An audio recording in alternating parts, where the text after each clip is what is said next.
Toom Studio lets you convert lines from one type to another, so you're not really stuck. For example, let's say you create something with a brush, and all of a sudden you say, you know what, I really want this to be more like a pencil line. Not a problem. And vice versa. Let's go ahead and see how that works. So I'm going to click on my brush here, and I'm going to choose a pretty big size.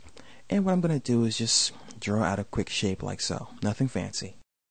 And then I'll click on it, and you see that we can select it very easily. And what I'm going to do now is show you the contour editor, and I'm going to click somewhere on the edge of it. And I'm going to zoom in. Just to zoom in a little tiny bit here. Let me grab that tool again. You'll notice that we have a contour. So I can click on a point, and I can shape this line to follow whatever path I really wanted to follow. I can change it dynamically. So let me zoom out a little bit.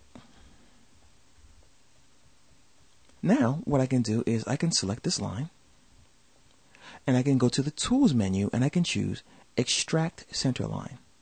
What this will do is it will convert that line back to a pencil line. And let's go ahead and prove that. I'm going to zoom in. And you see we have our center line now. And when I try to use the contour editor, I can't click the outline, just the inside, the center line here.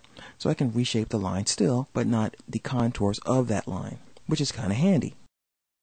Now let's go ahead and change it back. So I'm going to go to my select tool, click on it, and I'm going to go back to my tools menu, and I'm going to convert the lines to brush. Now before I do that, I just want to make sure you understand that this is a center line. When you have a contour, you have points on both sides of the fill color, which will give it its actual shape.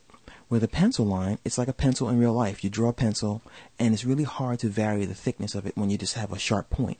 When you have a brush, when you press down harder on that brush, you're able to get a nice thick line, and then when you pull back a little bit, it gets thinner. Same thing here. So when I go back to brush lines, I can then go to my contour editor tool, click on the outside this time, and I can get that brush stroke kind of feel. So that's what the tool will do for you. The tools and the extract center line and the convert lines to brush.